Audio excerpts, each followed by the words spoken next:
Hi everyone, thank you for watching this video. Today we are going to unbox Sony's latest flagship camera body, the Sony Alpha A1 Mark II. By the way, this is not a sponsored video. I have used Canon DSLR in the past. After that, I switched to the Sony compact camera.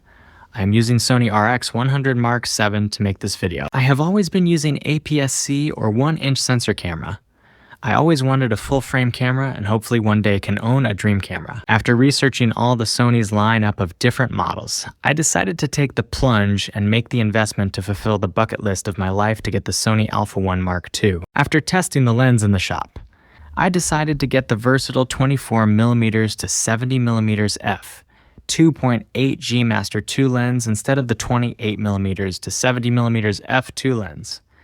I preferred the compact body of the f2.8 lens. We will do the unboxing of the 24 to 70mm f 2.8 G Master 2 lens. Then we will unbox the Sony A1 Mark II camera body. Finally, I went out for a test photo shoot. I will test the video in the future videos. Let's get right into it.